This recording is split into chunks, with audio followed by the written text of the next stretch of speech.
வணக்கம் வணக்கம். நம்ம இந்த வீடியோல என்ன பார்க்க போறோம் அப்படின்னா, தமிழ் வளர்ச்சி மற்றும் செய்தித்துறை அவங்களுடைய கொள்கை விளக்க குறிப்ப பத்தி ஓகேங்களா? தமிழ் டெவலப்மென்ட் டிபார்ட்மெண்ட் அவங்களோட பாலிசி நோட். இந்த பாலிசி நோட்ல என்ன பார்க்க போறோம் அப்படின்னா, நெறையா இந்த தமிழ் வளர்ச்சி துறையினுடைய திட்டங்கள பத்தி நெறையா குடுத்திருக்காங்க. அது மட்டும் இல்லாம நெறையா இலக்கிய மேற்கோள்கள் அப்படிங்கிறது இருந்துச்சு. பாரதியார், பாவேந்தர் பாரதிதாசன், மொழிஞாயிறு தேவநேய பாவாணர் அவர்களுடைய இந்த மேற்கோள்கள் அப்படிங்கிறது அதிகமாக இருந்துச்சு. ஓகேங்களா? ஸோ அந்த மாதிரி சில விஷயங்கள், சில திட்டங்கள், தமிழ் வளர்ச்சித்துறை என்ன மாதிரியான ஒரு முன்னெடுப்புகள வந்து பண்ணிட்டுருக்காங்க. இந்த மாரி பல விஷயங்கள பத்தி பார்க்க போறோம். ஸோ முக்கியமான கன்டென்ட் எக்ஸாம் பாயிண்ட் ஆஃப் வியூல என்ன தேவையோ அததான் பார்க்க போறோம். சரிங்களா? அதுல முதல்ல இருக்கிறது பார்த்தோம்னா, ஆட்சி மொழி சட்ட வாரம் அப்படின்னு சொல்லி குடுத்துருக்காங்க. ஸோ தமிழ் ஆட்சி மொழி சட்டம் அப்படிங்கிறது எப்போ இயற்றப்பட்டுச்சு அப்படின்னு பார்த்தோம்னா, 27/12/1956 அந்த நாள்ல தான் நமக்கு தமிழ் ஆட்சி மொழி சட்டம் அப்படிங்கிறது நிறைவேற்றப்பட்டுச்சு. ஓகேங்களா? அதுக்கப்புறமா நடைமுறைக்கு வந்த நாள் அப்படின்னு பார்த்தோம்னா, 23 ஜனவரி 1957ல நமக்கு நடைமுறைக்கு வந்துரும். ஓகேங்களா? ஸோ இந்த ஆட்சி மொழி சட்டம் இயற்றப்பட்ட அந்த நாள அத சிறப்பிக்கும் வகையில ஆட்சி மொழி சட்ட வாரம் அப்படிங்கிறத இந்த தமிழ் வளர்ச்சித்துறை அனுசரிச்சுட்டு வராங்க. சரிங்களா? அதாவது பார்த்தோம்னா, டிசம்பர் 21 முதல் 27 வரை 1 வார காலத்திற்கு வந்து சில சிறப்பான விஷயங்கள், விழாக்கள் போன்ற விஷயங்கள், நமக்கு தமிழ் மொழி சார்ந்த இந்த கட்டுரை வரைவு போட்டிகள், இந்த மாதிரியான விஷயங்கள்லாம் நடத்தப்பட்டுட்டு வருது. ஓகேங்களா? இப்ப நமக்கு இதுல தேவை என்ன அப்படின்னு பார்த்தோம்னா, தமிழ் ஆட்சி மொழி சட்டம் அப்படிங்கிறது எந்த தேதி அப்போ இயற்றப்பட்டிருக்கு அப்படிங்கிறது நமக்கு முக்கியம். 27/12/1956 அந்த தினத்தப்ப தான் நமக்கு நிறைவேற்றப்பட்டிருக்கு. நடைமுறைக்கு வந்தது அப்படின்னு பார்த்தோம்னா, 23/1/1957 தமிழ்நாடோட கெசெட்ல வந்து வெளியிட்டிருப்பாங்க அந்த இத. சரியா? ஸோ அதுதான் நம்ம முதல்ல பார்க்குறோம். அடுத்ததா பார்த்தோம்னா, மக்கள் நலத்திட்டங்கள். மக்கள் நலத்திட்டங்கள் சரி. சமூக வளர்ச்சி துறைய பார்த்தோம். அவங்க நெறைய மக்கள் நலத்திட்டங்கள குடுத்தாங்க. அப்ப தமிழ் வளர்ச்சித்துறை என்ன மாதிரியான மக்கள் நலத்திட்டங்கள நமக்கு குடுக்குறாங்க அப்படிங்கிறத தெரிஞ்சுக்க போறோம். ஓகேங்களா? அகவை முதிர்ந்த தமிழ் அறிஞர்களுக்கு உதவித்தொகை. ஓகேங்களா? 58 வயது நிறைவடைந்த தமிழ் அறிஞர்கள் இருப்பாங்க இல்லையா? அவங்களுக்கு ஒரு உதவித்தொகைய வந்து குடுக்குறாங்க. 1978ஆம் ஆண்டு இந்த திட்டம் நமக்கு கொண்டு வரப்பட்டிருக்கு. சரிங்களா? 1978ஆம் ஆண்டு கொண்டு வரப்பட்ட இந்த திட்டம் பார்த்தோம்னா, ஆ ஒரு மாத வருமானம் அப்படிங்கிறது அதாவது ஆண்டு வருமானம் அப்படிங்கிறது 72,000க்கு கீழ இருக்கக்கூடிய தமிழ் அறிஞர்களுக்கு மாதம் ஒரு ரூ. 4,000 வர்ற மாதிரி ஒரு திட்டம். ஓகேங்களா? அதுதான் அகவை முதிர்ந்த தமிழ் அறிஞர்களுக்கு உதவித்தொகை. சீனியர் சிட்டிசன்ஸ் இருப்பாங்கல்ல, 58 வயசுக்கு மேல இருக்கக்கூடிய தமிழ் ஸ்காலர்ஸ்க்கு வந்து எலிஜிபிலிட்டி கண்டிஷன் என்னன்னா, அவங்களோட ஆண்டு வருமானம் 72,000க்கு குறைவாக இருக்கணும். இப்படி இருந்தாங்க அப்படின்னா, அவங்களுக்கு ஒரு ரூ. 3,500 உதவித்தொகை மற்றும் ரூ. 5,500 வந்து நமக்கு மெடிக்கல் எக்ஸ்பென்சஸ்க்காக சேர்த்து ஒரு ரூ. 4,000 வந்து குடுக்குறாங்க. சரியா? ஸோ அத பத்தின ஒரு சில விஷயங்கள். அதே மாரி பார்த்தோம்னா, எல்லை காவலர்களுக்கு உதவித்தொகை. அது என்ன எல்லை காவலர்கள் அப்படின்னு பார்த்தோம்னா, தமிழ்நாடு மாநிலம் வந்து 1/11/1956 அப்போ உருவானதாக சொல்லுவாங்க. சென்னை மாகாணம் அப்படிங்கிறது. இப்பனா நமக்கு அப்பதான் இந்த ஸ்டேட் ரீஆர்கனைசேஷன் ஆக்ட் அப்படிங்கிறது வந்திருக்கும். அதன் பிறகு பார்த்தோம்னா, அந்த வடக்கு எல்லை, தெற்கு எல்லை போராட்டங்கள்லாம் நடந்திருக்கும். கேள்விப்பட்டிருப்போம். கன்னியாகுமரி, திருத்தணி, பீர்மேடு, கூடலூர், தேவிகுளம் போன்ற பகுதிகள் எல்லாம் அந்த ஒரு போராட்டம் அப்படிங்கிறது நடைபெற்றிருக்கும். அதுல பங்கேற்ற அவர்கள தான் நம்ம என்ன சொல்றோம்? எல்லை காவலர்கள் அப்படின்னு சொல்றோம். பார்டர் சேவியர்ஸ் அப்படின்னு சொல்லி இங்கிலீஷ்ல குடுத்திருப்பாங்க. ஓகேவா? சோ அவங்களுக்காக 1988ஆம் ஆண்டு முதல் தமிழக அரசாங்கம் வந்து ஒரு உதவித்தொகை அப்படிங்கிறத குடுக்குறாங்க. எல்லை காவலர்களுக்கு. உங்களுக்கு எவ்வளவு குடுக்குறாங்க அப்படின்னு பார்த்தோம்னா, ரூ. 6,000 வந்து தமிழக அரசாங்கம் சார்புல குடுக்கப்பட்டுட்டு வருது. ஓகேங்களா? எல்லை போராட்ட வீரர்களுக்கு உங்களுக்காக இந்த ஒரு உதவித்தொகை அப்படிங்கிறத தமிழக அரசாங்கம் பண்ணிட்டு இருக்காங்க. சரியா? சோ அதை சார்ந்த விஷயங்கள் நெறைய குடுக்கப்பட்டிருந்துச்சு. ஓகேவா? இதுல நெறைய விஷயங்கள் இருக்கு. கிட்டத்தட்ட பார்த்தோம்னா, இந்த டாக்குமெண்ட் ஒரு 200 பேஜ் கிட்ட இருந்துச்சு. ஓகேவா? தமிழ் டாக்குமெண்ட், இங்கிலீஷ் டாக்குமெண்ட் 2மே நமக்கு பிடிஎஃப் வந்து அட்டாச் பண்ணியிருப்பாங்க. டிஸ்கிரிப்ஷன்ல வந்து இருக்கும். சரிங்களா? சோ அந்த பிடிஎஃப் வந்து டவுன்லோட் பண்ணிக்கோங்க. சோ நம்ப வீடியோ பார்க்குறப்ப அதையும் கையில வச்சுக்கிட்டீங்கன்னா, உங்களுக்கும் யூஸ்ஃபுல்லா இருக்கும். ஓகேவா? என்ன சொல்ல வரோம் அப்படிங்கிறத டக்குன்னு ஸ்க்ரால் பண்ணி பார்த்துக்கலாம்.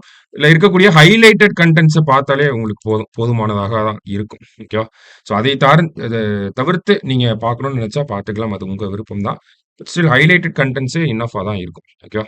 சரி, அடுத்ததா பார்த்தோம் அப்படின்னா, தமிழ்நாடு அரசால் சங்ககால புலவர்களை நினைவு கூறும் வகையில் நிறுவப்பட்டுள்ள 6 நினைவு தூண்களுக்கு ஆண்டுதோறும் தமிழ் கவிஞர் நாளான ஏப்ரல் 29ஆம் நாளன்று மலர் மாலை அணிவித்து மலர் வணக்கத்துடன் சிறப்பு செய்யப்பட்டு வருகிறது அப்படின்னு சொல்றாங்க. அதாவது இதுல நம்ம ஒரு 2 விஷயங்கள தெரிஞ்சுக்கிறோம். சங்ககால புலவர்களுக்கு ஒரு 6 நினைவு தூண்கள் அப்படிங்கிறது தமிழக அரசாங்கம் சார்புல நிறுவப்பட்டிருக்கு. ஓகேங்களா? அது ஒரு செய்தி. இன்னொரு செய்தி என்ன அப்படின்னு பார்த்தோம்னா, தமிழ் கவிஞர் நாள் அப்படின்னு சொல்லி தமிழகத்துல ஒரு நாள் அனுசரிக்கப்படுது. ஓகேங்களா? தமிழ் கவிஞர் நாள், தமிழ் போயட்ஸ் டே அப்படின்னு சொல்றாங்க. எப்போ அப்படின்னா, ஏப்ரல் 29. அது யாருடைய பிறந்த நாள் அப்படிங்கிறத நம்ம பின்னாடி பார்ப்போம். ஓகேவா? சோ இப்போதைக்கு தமிழ் கவிஞர் நாள் அப்படின்னா ஏப்ரல் 29 தமிழ் போயட்ஸ் டே. ஓகேவா? சோ 6 பேருக்கு சங்ககால புலவர்கள் 6 பேருக்கு நினைவு தூண்கள் அப்படிங்கிறது இருக்கு. யார் அந்த 6 பேர்? எங்க இருக்கு அப்படிங்கிறத நம்ம தெரிஞ்சுக்க போறோம். ஓகேவா? புலவர்கள் பெயர், நிறுவப்பட்டுள்ள இடம், மாவட்டம் எங்க இருக்கு அப்படிங்கிறது. ஒக்கூர் மாசாத்தியார் நிறுவப்பட்டுள்ள இடம் பார்த்தோம்னா ஒக்கூர் அப்படிங்கிற பகுதி, மாவட்டம் பார்த்தோம்னா சிவகங்கை. அடுத்தது நல்லூர் நத்தத்தனார், இவருக்கு நிறுவப்பட்டுள்ள இடம் அப்படின்னு பார்த்தோம்னா இடைக்களிநாடு, மாவட்டம் பார்த்தோம்னா செங்கல்பட்டு. அடுத்தது மாங்குடி மருதனார், மாங்குடி அப்படிங்கிற இடத்துல நிறுவப்பட்டிருக்கு, மாவட்டம் அப்படின்னா தென்காசி. அடுத்தது கருவூர் புலவர்கள் பன்னிருவருக்கு கரூர் மாவட்டத்துல தான் அந்த ஒரு சிலை அப்படிங்கிறது நிறுவப்பட்டிருக்கு. கணியன் பூங்குன்றனார் சமீபத்துல 2024 கணியன் பூங்குன்றனாருக்கான நினைவுத்தூண் அப்படிங்கிறது தொடங்கி வைக்கப்பட்டுச்சு. ஓகேங்களா? நம்ம காணொலி காட்சி வாயிலாக திறந்து வைக்கப்பட்டுச்சு. ஓகேவா? சோ கணியன் பூங்குன்றனார், மகிபாலன்பட்டி, சிவகங்கை மாவட்டம். ஓகேவா? அடுத்தது கபிலர், குறிஞ்சி நிலம்னாலே கபிலர்னு சொல்லுவாங்க. ஓகேவா? இந்த கபிலருக்கு திருக்கோவிலூர், கள்ளக்குறிச்சி மாவட்டத்துல ஒரு நினைவு தூண் அப்படிங்கிறது அமைக்கப்பட்டிருக்கு. சரிங்களா? இப்ப இதெல்லாம் நமக்கு புதுமையான விஷயங்களா இருக்கு. நோட் பண்ணி வச்சுக்கலாம். அவ்வளவுதான். ஓகேவா? ஒக்கூர் மாசாத்தியார் சிவகங்கை, நல்லூர் நத்தத்தனார் செங்கல்பட்டு, மாங்குடி மருதனார் அப்படின்னா தென்காசி, கருவூர் புலவர்கள்னா கரூர், கணியன் பூங்குன்றனார் சிவகங்கை, கபிலர் கள்ளக்குறிச்சி. ஓகேங்களா? சோ ஈஸியா ஞாபகம் வச்சுக்கலாம். சிவகங்கைக்கே 2 வந்துருவாங்க. கணியன் பூங்குன்றனாரும் ஒக்கூர் மாசாத்தியாரும். கரூர் புலவர்னா கரூர். ஓகேவா? கபிலர் கள்ளக்குறிச்சி, காக்கா அப்படின்னு சொல்லி வந்துரும். மாங்குடி மருதனார் தென்காசி. ஓகேங்களா? நல்லூர் நத்தத்தனார் செங்கல்பட்டு. இது மட்டும் தான் கொஞ்சம் ஞாபகம் வச்சுக்கிற மாதிரி இருக்கும். சரியா? அடுத்ததா பாக்குறப்ப தமிழ் கவிஞர் நாள் அப்படின்னு நம்ம சொல்லியிருந்தோம். அது யாருடைய பிறந்த நாள் அப்படின்னு பார்த்தோம்னா, புரட்சி கவிஞர் பாவேந்தர் பாரதிதாசன் அவர்களின் பிறந்த நாளான ஏப்ரல் 29ஆம் நாளினை தமிழ் கவிஞர் நாளாக தமிழ்நாடு அரசு ஆண்டுதோறும் கொண்டாடி வருகிறது அப்படின்னு சொல்றாங்க. ஓகேவா? நமக்கு நிறைய பேருக்கு இது தெரியாம இருக்கலாம். மெஜாரிட்டி ஆஃப் த வீடியோ பாக்குறவங்களுக்கு இது தெரியாம இருக்கக்கூடிய ஒரு விஷயமா தான் இருக்கும். ஓகேவா? சோ அப்ப தமிழ் கவிஞர் நாள் அப்படின்னா ஏப்ரல் 29ஆம் தேதி. ஓகேவா? தமிழ் போயட்ஸ் டே அப்படின்னு நம்ம வச்சிருக்கோம். ஓகேவா? சோ இதெல்லாம் முக்கியமான விஷயங்கள்.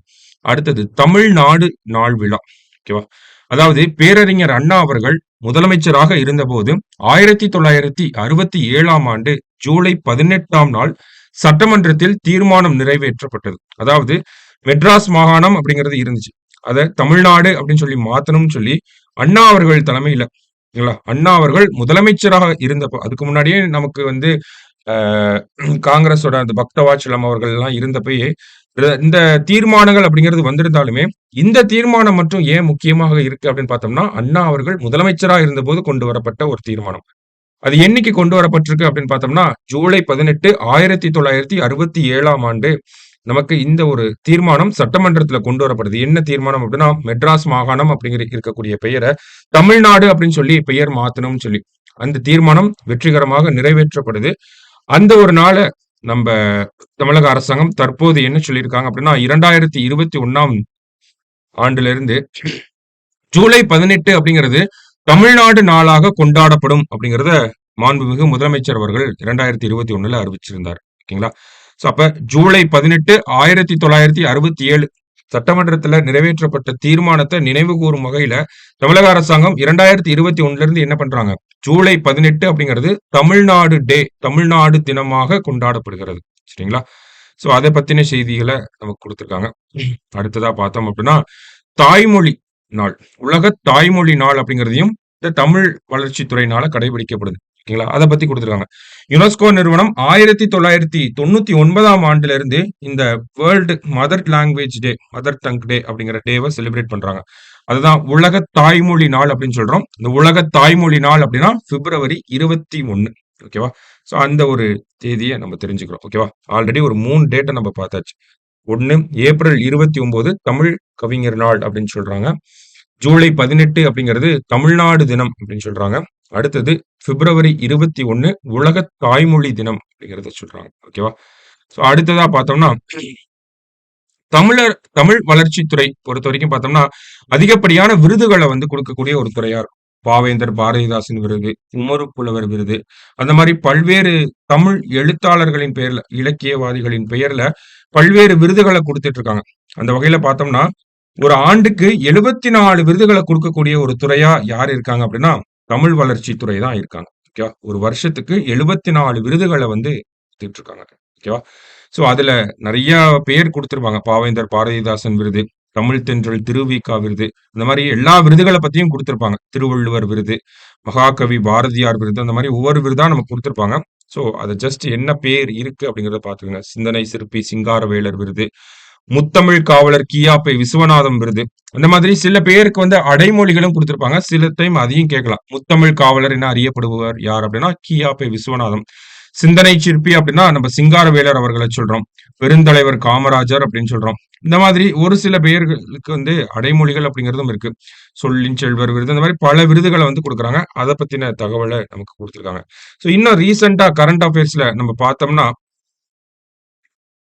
தமிழ் வளர்ச்சித்துறை இதுக்கு முன்னாடி பார்த்தோம்னா, தகைசால் தமிழர் விருது அப்படிங்கிற ஒரு விருது இருக்கு. 2021ல இருந்து தமிழக அரசாங்கம் இந்த தகைசால் தமிழர் விருது அப்படிங்கிறத குடுத்துட்டு வராங்க. ஓகேங்களா? சங்கரையா, நல்லக்கண்ணு அவர்கள் சமீபத்தில பார்த்தோம்னா, ஒரு 3 பேருக்கு வந்து இதுவரைக்கும் இந்த தகைசால் தமிழர் விருது அப்படிங்கிறது வழங்கப்பட்டிருக்கு. சரிங்களா? இந்த தகைசால் தமிழர் விருது அப்படிங்கிறது இந்த 3 ஆண்டுகளா பார்த்தோம்னா, பொதுப்பணித்துறை வந்து வழங்கிட்டு இருந்தாங்க.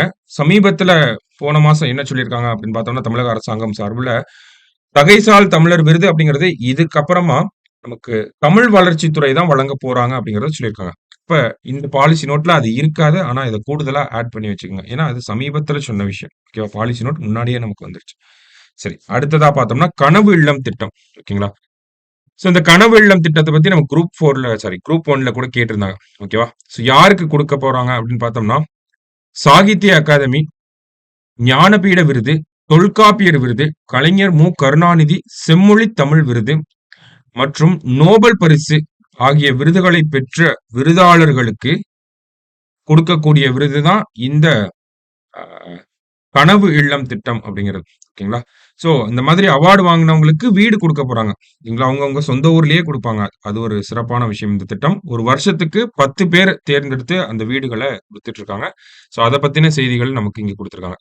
அதே மாரி பார்த்தோம்னா, கனவு இல்லம் திட்டத்தின் நீட்சியாக தமிழில் சிறந்த மொழிபெயர்ப்பு நூலுக்கான சாகித்ய அகாடமி மொழிபெயர்ப்பாளர் விருது பெற்று தமிழ்நாட்டில் வசிக்கும் விருதாளர்களுக்கு தமிழ்நாடு அரசால் வீடு வழங்குவதற்கான அரசாணை வெளியிடப்பட்டுள்ளது. அதாவது சாகித்ய அகாடமி டிரான்ஸ்லேஷன் அவார்ட் அப்படிங்கிறது குடுக்குறாங்க. சரிங்களா? சமீபத்தில பார்த்தோம்னா, அ கருங்குன்றம் அப்படிங்கிற ஒரு புத்தகத்த மொழிபெயர்த்து குடுத்திருப்பார். இல்ல மொழிபெயர்த்து அந்த புத்தகத்துக்கு பிளாக் ஹில் அப்படிங்கிற ஒரு புத்தகம். அது கருங்குன்றம் அப்படின்னு சொல்லி மொழிபெயர்த்து குடுத்த நம்ப திருச்சியை சார்ந்த கண்ணையன் தட்சிணாமூர்த்தி அவர்களுக்கு இந்த சாகித்ய அகாடமி மொழிபெயர்ப்பாளர் விருது அப்படிங்கிறது வழங்கப்பட்டுச்சு. சோ அப்ப இதுக்கப்புறமா பார்த்தோம்னா, அவர்களுக்கும் இந்த கனவு இல்லம் திட்டத்துக்கு கீழ வீடுகள் வழங்கப்படும் அப்படிங்கிறது தான் இந்த இதுல நமக்கு குடுத்திருக்காங்க. சரியா?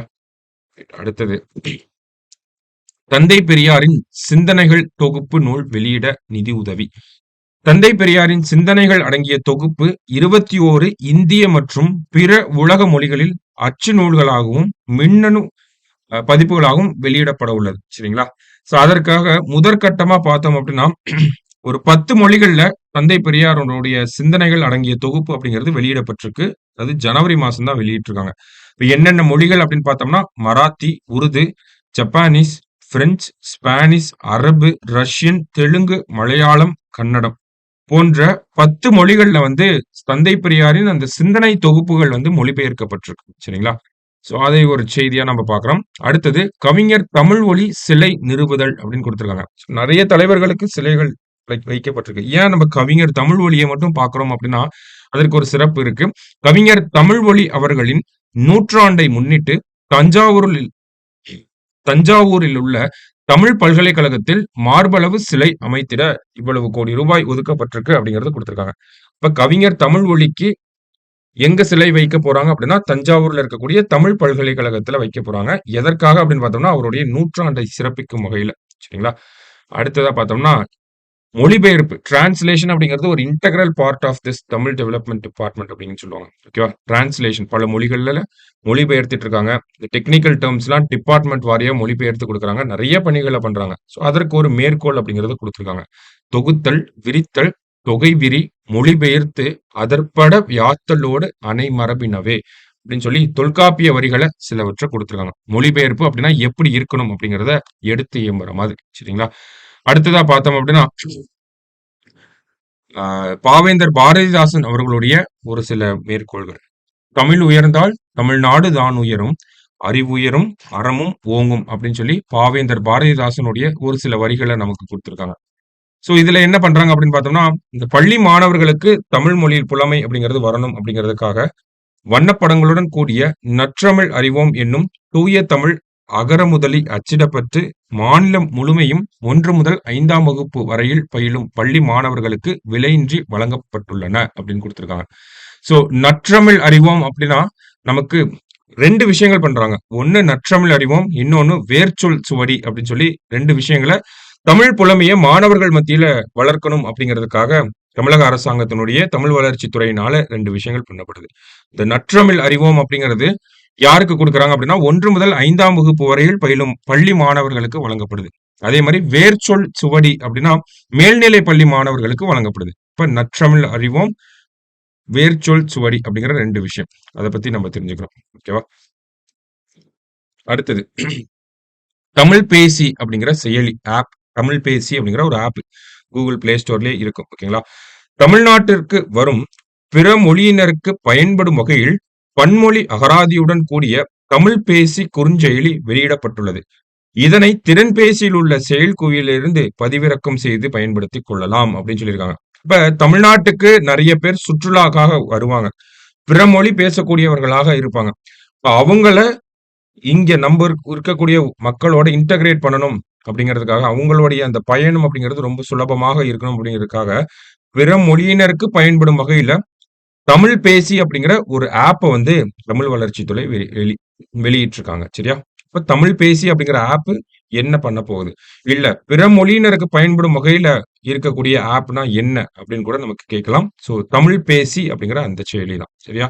அடுத்தது உலகத் தமிழ் மொழியின் உயர்வுதனை காட்டுவது சொற்பெருக்காம் அப்படிங்கிற பாவேந்தர் பாரதிதாசன் அடியிற்கு இணங்க, தமிழ் மொழியின் சொற்கள் அனைத்தையும் ஒரே தளத்தில் கீழ் தொகுத்து திரட்டி பயன்பாட்டுக்கு வழங்கும் வகையில் சொற்குவை வலைத்தளம் செயற்பட்டு வருகிறது அப்படின்னு சொல்லி குடுத்திருக்காங்க. இப்ப சொற்குவை அப்படிங்கிற ஒரு வெப்சைட் பத்தி தான் சொல்றாங்க. ஓகேவா? சோ, அது பார்த்தோம்னா, தமிழ் மொழியில இருக்கக்கூடிய சொற்கள் அனைத்திற்கும் வந்து விளக்கங்கள குடுக்குற மாதிரியான ஒரு வெப்சைட். சொற்குவை அப்படிங்கிற வலைத்தளம். சோ, அத பத்தி நமக்கு குடுத்திருக்காங்க. அடுத்ததா பார்த்தோம்னா, தமிழ் அகராதியியல் நாள் விழா அப்படின்னு குடுத்திருக்காங்க. தமிழ் லெக்சிகோகிராஃபி டே அப்படின்னு சொல்றோம். இங்கிலீஷ்ல தமிழ் லெக்சிகோகிராஃபி டே. இதே தமிழ்ல பார்த்தோம்னா, தமிழ் அகராதியியல் நாள் விழா அப்படின்னு சொல்றாங்க. சதுரகராதி உள்ளிட்ட பல்வேறு அகராதிகளை இயற்றியவரும், தமிழ் அகராதியியலின் தந்தை என்று போற்றப்படுபவருமாகிய வீரமாமுனிவரின் தமிழ் பணியை போற்றும் வகையில் அவரின் பிறந்த நாளான நவம்பர் 8ஆம் நாள் அகரமுதலி இயக்கத்தால் தமிழ் அகராதியியல் நாளாக கொண்டாடப்படுகிறது அப்படின்னு சொல்லி குடுத்திருக்காங்க. ஓகேவா? இப்ப சதுரகராதி இயற்றியவர் யாருன்னா, இந்த தமிழ் மீடியம் படிக்கக்கூடிய ஆட்களுக்கு தெரிஞ்சிருக்கலாம் மேபி. ஆனா இங்கிலீஷ் மீடியம் படிக்கிறவங்களுக்கு கண்டிப்பா தெரிஞ்சிருக்காது. வாய்ப்பே இல்ல. இல்லையா? சோ, அப்ப சதுரகராதி அப்படிங்கிறத இயற்றியவர் யார் அப்படின்னா, வீரமாமுனிவர். ஓகேங்களா? தமிழ் அகராதியியலின் தந்தை அப்படின்னு யார் சொல்றாங்கன்னா, அதுவும் வீரமாமுனிவர் அவர்கள் தான். Tamil lexicography, father of Tamil lexicography அப்படின்னு சொல்லி இங்கிலீஷ்ல நம்ம படிப்போம். சரிங்களா? அப்ப தமிழ் அகராதியியலின் தந்தை என்று போற்றப்படுபவருமாகிய வீரமாமுனிவரின் பிறந்த நாள வந்து என்னன்னு அனுசரிக்கிறாங்க? நமக்கு என்னன்னு கொண்டாடுறாங்க அப்படின்னு பார்த்தோம்னா, தமிழ் அகராதியியல் நாள் விழா, தமிழ் லெக்சிகோகிராஃபி டே அப்படின்னு சொல்லி இது பண்றாங்க. சரியா? நவம்பர் 8. இப்ப நவம்பர் 8 பார்த்திருக்கோம். ஏப்ரல் பிப்ரவரியிலிருந்து வந்தோம் அப்படின்னா, பிப்ரவரி 21 உலக தாய்மொழி தினமாக யுனெஸ்கோவால 1999ஆம் ஆண்டிலிருந்து அனுசரிக்கப்பட்டு வருது. அடுத்ததா பார்த்தோம் அப்படின்னா, ஏப்ரல் 29 தமிழ் போயட்ஸ் டே அப்படின்னு சொல்றோம். பாவேந்தர் பாரதிதாசன் அவர்களுடைய பிறந்த நாள தமிழ் கவிஞர் நாளாக கொண்டாடுறோம். அடுத்தது தமிழ்நாடு தினம் அப்படிங்கிறது ஜூலை 18 1967 பார்த்தோம்னா தமிழ்நாடு அப்படிங்கிற அந்த தீர்மானம் நிறைவேற்றப்பட்டிருக்கு அதன் அடிப்படையில. அடுத்ததா நவம்பர் 8 வீரமாமுனிவர் அவர்களின் அந்த பிறந்த தினம். தமிழ் அகராதியியலின் தந்தை என்று அறியப்படக்கூடிய வீரமாமுனிவருடைய பிறந்த நாளை நம்ம தமிழ் அகராதியியல் நாளாகவே கொண்டாடுறோம். தமிழ் லெக்சிகோகிராஃபி டேவா செலிப்ரேட் பண்றோம். சரியா? சோ அதை பத்தின செய்திகள். அடுத்தது சொல்வயல் மின்னிதழ் அப்படின்னு சொல்லியிருக்காங்க. ஓகேவா? திங்கள் அப்படின்னா மந்த்லி மேகசின். ஓகேவா? மின்னிதழ் அப்படின்னா மேகசின். ஓகேவா? சோ சொல்வயல் அப்படிங்கிற மேகசினை வந்து கொடுத்திருக்காங்க. 2020ஆம் ஆண்டு ஜூன் மாதத்திலிருந்து திங்கள் தோறும், அதுதான் மாதந்தோறும் சொல்வயல் மின்னிதழ் வெளியிடப்படுகிறது அப்படிங்கறத கொடுத்திருக்காங்க. அப்ப சொல்வயல் அப்படிங்கிற மேகசின் ரிலீஸ் பண்றாங்க. It is an magazine since 2020. ஓகேவா? அடுத்தது ஒரு மேற்கோள். குலமெனப்படுவதும் தமிழே, கோவெனப்படுவதும் தமிழே, நலமெனப்படுவதும் தமிழே, நாடெனப்படுவதும் தமிழே அப்படின்னு இந்த மேற்கோளை கொடுத்துட்டு யார் சொன்னாங்க அப்படின்னு கேட்டா மொழிஞாயிறு தேவநேய பாவாணர் அப்படிங்கிறவர் தான் சொல்லியிருக்காரு. சரிங்களா? அடுத்ததா பார்த்தோம்னா நமக்கு 1970ஆம் ஆண்டு, அதாவது உலகத் தமிழ் ஆராய்ச்சி நிறுவனம் அப்படிங்கிறது 1970ஆம் ஆண்டு உருவாக்கப்பட்டிருக்கு அப்படிங்கிற செய்தியை நம்ம பார்க்கிறோம். ஓகேங்களா? நமக்கு சொசைட்டி ரிஜிஸ்ட்ரேஷன் ஆக்ட் கீழே கொண்டு வந்திருப்பாங்க. 1970ஆம் ஆண்டு உலகத் தமிழ் ஆராய்ச்சி நிறுவனம் அப்படிங்கிறது. ஸோ அதனுடைய செய்திகள். அடுத்ததா பார்த்தோம்னா தமிழ் பல்கலைக்கழகம் தஞ்சாவூர். தமிழ்நாட்டின் நெற்களஞ்சியமான தஞ்சாவூரில் பேரறிஞர் அண்ணா அவர்களின் பிறந்த நாளான செப்டம்பர் 15ஆம் நாளில் 1981ஆம் ஆண்டு தமிழ் பல்கலைக்கழகம் உருவாக்கப்பட்டது அப்படின்னு சொல்லி கொடுத்திருக்காங்க. சோ தஞ்சாவூர் தமிழ் யூனிவர்சிட்டி இப்பதான் பார்த்தோம். நம்ம கவிஞர் தமிழொலி அவர்களுடைய சிலை அங்க நிறுவ போறாங்க அப்படின்னு சொல்லி. அது இந்த தமிழ் பல்கலைக்கழகம் தஞ்சாவூர்ல எப்ப உருவாக்கப்பட்டிருக்கு அப்படின்னா செப்டம்பர் 15ஆம் நாள் 1981ல உருவாக்கப்பட்டிருக்கு. சரிங்களா? சோ நம்ம தமிழ் வளர்ச்சி துறையை பொறுத்த வரைக்கும் பார்த்தோம்னா இந்த மாதிரி ஒரு சில விஷயங்கள் தான் நமக்கு முக்கியமாக இருந்துச்சு. ஓகேவா? ரொம்ப நிறையாவும் பார்க்கல, ரொம்ப கம்மியாவும் நம்ம பார்க்கல. சரிங்களா? என்ன எக்ஸாம் பாயிண்ட்டுக்கு தேவையோ அதை தான் நம்ம அப்படியே எடுத்து பார்த்துருக்கோம். பின்னாடி நிறைய படங்கள் எல்லாம் கொடுத்துருக்காங்க. ஒவ்வொரு பாலிசி நோட்டுக்கு பின்னாடியுமே அரசாங்கம் என்ன பண்றாங்களோ அதை அப்படின்னு நமக்கு படங்களாக நிறைய கொடுத்துருப்பாங்க. சரியா? சோ இந்த தமிழ் வளர்ச்சித்துறை பாலிசி நோட்டை பொறுத்த வரைக்கும் பார்த்தோம்னா சில விஷயங்கள் தான் நம்ம பார்த்தோம். ரொம்ப நிறையாவும் நம்ம பார்க்க கிடையாது. ஆனா எல்லாமே தேர்வு அடிப்படையில நம்ம தெரிஞ்சுக்க வேண்டிய விஷயங்களா இருந்துச்சு. நிறைய பேருக்கு தெரியாம கூட இருந்திருக்கலாம். ஓகேவா? சோ அந்த பிடிஎஃப் 2மே தமிழ்லயும் இருக்கு, இங்கிலீஷ்லயுமே இருக்கு. ஆனா தமிழ் வளர்ச்சி துறையை பொறுத்த வரைக்கும் பார்த்தோம்னா தமிழ் பிடிஎஃப் பார்க்கிறது இன்னும் அட்வைசபிளா இருக்கும், இன்னும் யூஸ்ஃபுல்லா இருக்கும். ஏன்னா இந்த தமிழ் மேற்கோள்கள்லாம் இங்கிலீஷ்ல டிரான்ஸ்லேட் பண்ணி கொடுத்துருப்பாங்க. ஸோ அது பார்க்கறதுக்கு நம்ம தமிழ்லயே பார்த்துடலாம். சரிங்களா? ஸோ பார்த்து வச்சுக்கோங்க. நம்ம இன்னொரு பாலிசி நோட்ல மீட் பண்ணலாம். தேங்க்யூ.